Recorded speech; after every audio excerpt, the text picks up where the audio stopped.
When three gangsters slapped a disabled mother in front of her terrified daughter at a local diner, they had no idea she was the estranged sister of a Hells Angels captain with 20 loyal bikers at his command.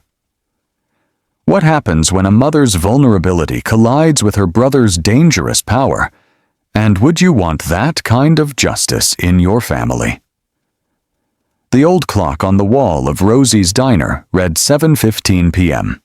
Sarah Miller rubbed her tired eyes as she watched her daughter Lizzie work on math problems in the red booth across from her. The smell of fresh coffee and fried potatoes filled the air. Sarah's leg hurt after standing for 8 hours at the pharmacy where she worked. She was born with one leg shorter than the other, and it made walking hard. Her metal cane leaned against the table, always within reach. "Mom, can I have another milkshake?" Lizzie asked, her pencil tapping against her notebook. At 14, Lizzie had Sarah's same brown eyes and kind smile. "Just one, honey. We need to save money this month," Sarah said. Her voice was soft but firm. The $20 bill in her wallet had to last until next week. Rosie, the owner with gray hair and hands quick as birds, nodded from behind the counter. She knew Sarah and Lizzie came every Friday night. It was their special time together. "Coming right up," Rosie called. "On the house for my best customers." Sarah felt tears in her eyes but blinked them away fast. Small acts of kindness like this meant everything. Since her husband Tom died 3 years ago, she had been raising Lizzie alone. The small house they lived in needed a new roof. The old car they drove made funny sounds. But they had each other, and that was what mattered most. "Thanks, Rosie," Sarah said. She watched her daughter smile as she went back to her homework. Lizzie was smart and kind. She never complained when Sarah couldn't buy her new clothes or when they ate rice and beans 3 nights in a row. The bell over the diner door jingled. Sarah didn't look up at first. Then she heard loud laughs and chairs scraping on the floor. 3 men walked in wearing black leather jackets with snake pictures on the back. The Vipers. Everyone in town knew to stay away from them. They sold drugs and made trouble. Sarah's heart beat faster. She touched her phone in her pocket. On that phone was one number she never called, her brother Michael's. They hadn't spoken in 5 years, not since he joined the Hells Angels motorcycle club. Back then, they had a big fight. She begged him not to join. He said it was his only way to be somebody. "Michael, it's a gang," she had told him that day, tears running down her face. "It's a brotherhood," he had answered before walking away. The tallest Viper, with a snake tattoo on his neck, walked to the counter. His eyes were red, and he spoke too loud. He was high on something. The other 2 men laughed at everything he said. "I need food now," Snake Tattoo yelled at Rosie. "And don't make me wait." Rosie's hands shook as she wrote down their order. The other customers looked down at their plates. No one wanted trouble. Sarah pulled her purse closer and whispered to Lizzie, "Finish your shake, honey. It's time to go." But Snake Tattoo turned around. His eyes fell on Sarah and Lizzie's table. He walked over, moving like a cat about to pounce. "Well, well, what do we have here?" he asked, his words slow and slurred. "A mama bear and her cub." Sarah's mouth went dry. She pushed Lizzie's math book into her backpack. "We're just leaving," she said, not looking up. Snake Tattoo put his dirty hand on their table, right on Lizzie's notebook. "Don't leave because of me, pretty lady. We're just being friendly." Sarah looked at his face then. His eyes were empty, like there was no one home. She had seen that look before, on people who came to the pharmacy trying to get pills they didn't need. "Please, we don't want any trouble," Sarah said. She reached for her cane. "Lizzie, get your things." Snake Tattoo saw the cane. His smile turned mean. "Oh, look at this. We got a gimp here, boys." The other two men came closer. The diner went quiet. Rosie stood frozen behind the counter, her hand near the phone. Sarah thought about the number in her phone. Michael would come if she called. He had promised that much, but calling him would open a door she had kept shut for good reasons. Sarah stood up slowly, leaning on her cane. "We are leaving now," she said. She tried to sound brave, but her voice shook. "Please step aside." Snake Tattoo's face turned red with anger. "Nobody tells me what to do," he growled. His hand shot out fast as lightning. The sound of his palm hitting Sarah's cheek echoed in the quiet diner. Sarah's head snapped to the side. Pain spread across her face like fire. "Mom!" Lizzie screamed. Tears filled her eyes. Sarah touched her burning cheek. The taste of blood filled her mouth where her teeth had cut the inside. Her eyes watered, but she would not cry in front of these men. She would not show fear. "What are you going to do about it, Gimp?" Snake Tattoo laughed, showing yellow teeth. His two friends laughed too, like this was all a big joke. Something in Sarah snapped then, not because of the pain or the mean words, but because her daughter was watching. Lizzie was seeing her mom get hurt, and there was nothing Sarah could do to stop it. One of Rosie's cooks, a big man named Pete, finally stepped out from the kitchen. "That's enough," he said. "You need to leave." The three men turned to Pete. They were high and mean and looking for a fight. For a long moment, no one moved. Sarah pulled Lizzie close, feeling her daughter shake with fear. Then the door opened, and Sheriff Wilson walked in for his nightly coffee. The Vipers saw him and backed away from Sarah's table. "This ain't over," Snake Tattoo whispered to Sarah. Then the three men pushed past the sheriff and left, the bell jingling as the door slammed shut. "You okay, Sarah?" Sheriff Wilson asked, walking over. His face was worried under his gray mustache. "I'm fine," Sarah lied. Her cheek throbbed, and her heart raced in her chest. The sheriff frowned. "I'll file a report. Those Vipers have been causing trouble all over town." "No report," Sarah said quickly. "It will only make things worse." After paying for their food, Sarah and Lizzie walked to their old blue car. The night air was cold against Sarah's hot cheek. Stars filled the dark sky, but Sarah took no joy in their beauty tonight. The drive home was quiet. Lizzie stared out the window, still crying softly. When they reached their small house at the end of Maple Street, Sarah's hands shook so bad she could hardly turn the key in the door. Inside, Lizzie ran straight to her room and closed the door. Sarah sank onto the worn couch in the living room. The clock ticked loudly in the quiet house. She touched her swollen cheek and finally let her tears fall. On the small table next to the couch sat a dusty picture frame. It showed Sarah and Michael when they were young, arms around each other, smiling at the beach. Sarah picked it up, her fingers tracing her brother's face. Michael had always protected her when they were kids. When bullies made fun of her limp, Michael fought them. When she fell, he helped her up. But then he changed. He started hanging around with bad people. He got in trouble with the law. And finally, he joined the Hells Angels. The last time they spoke, they were in this very living room. "I need a family who has my back," Michael had said. "I'm your family," Sarah had answered. "Isn't that enough?" But it wasn't. Michael left.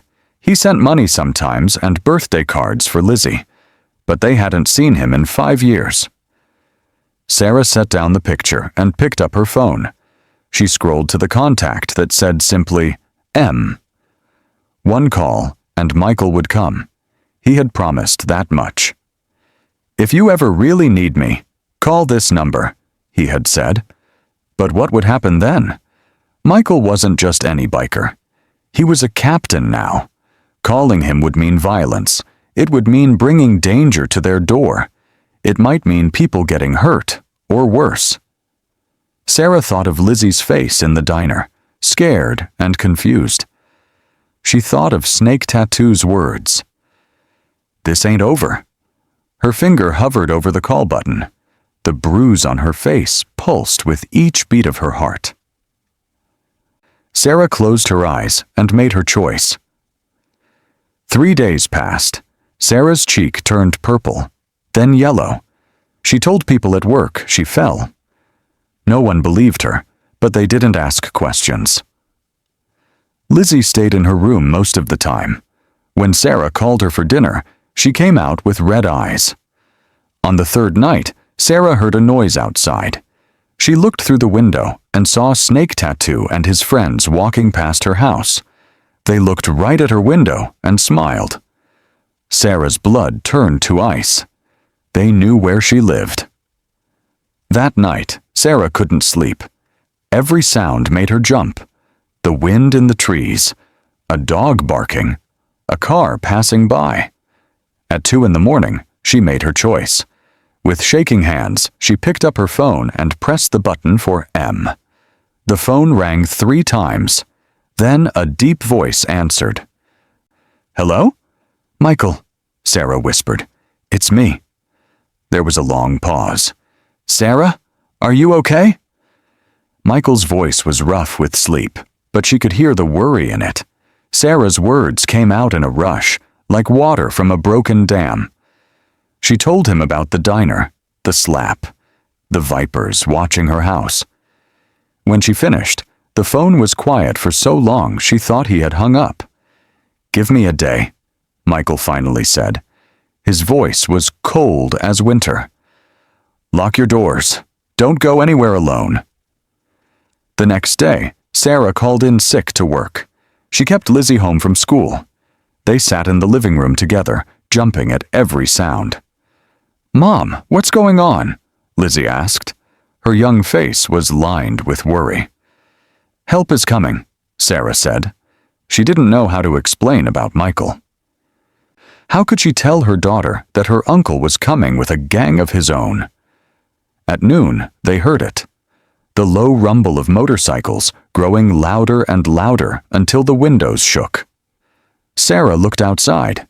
20 motorcycles lined up in front of their small house. Men in black leather with Hell's Angels patches on their backs stood by their bikes. And there was Michael, taller than she remembered, his face harder, with new lines around his eyes and a scar on his chin. His arms were covered in tattoos.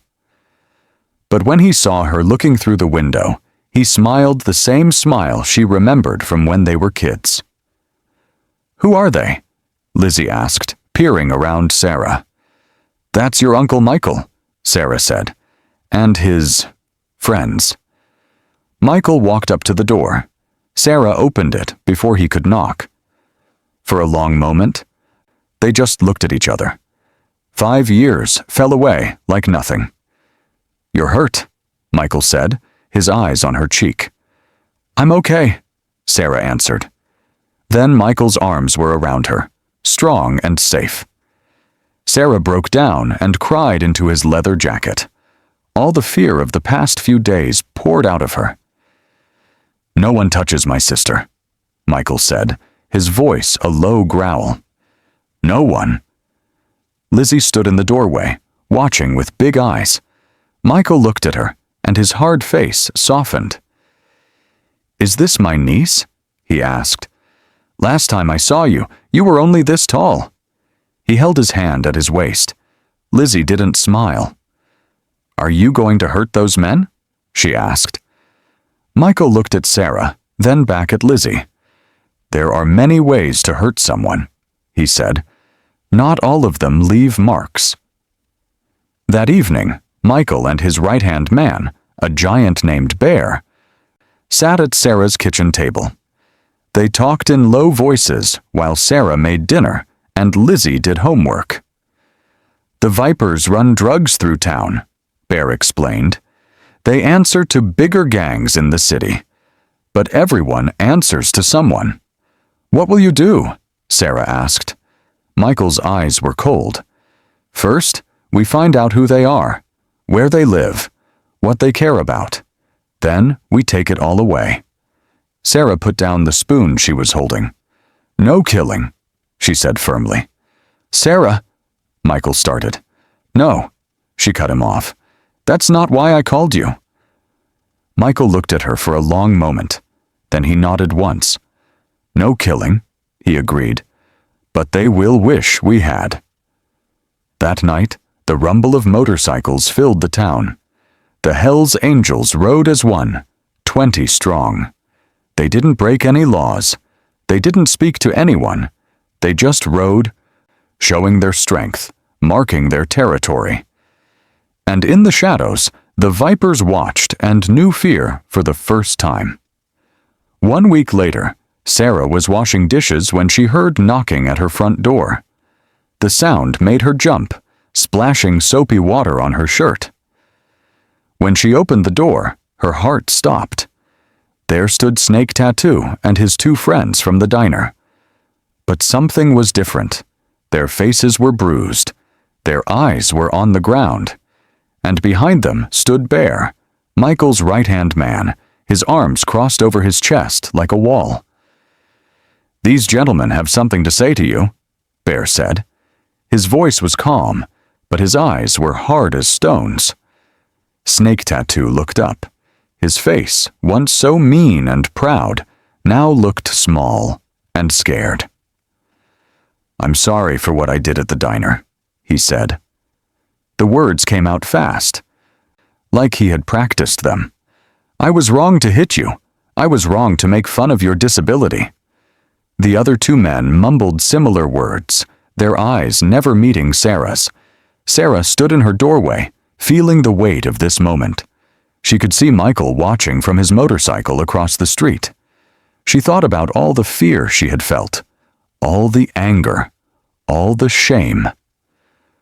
I forgive you, Sarah said finally.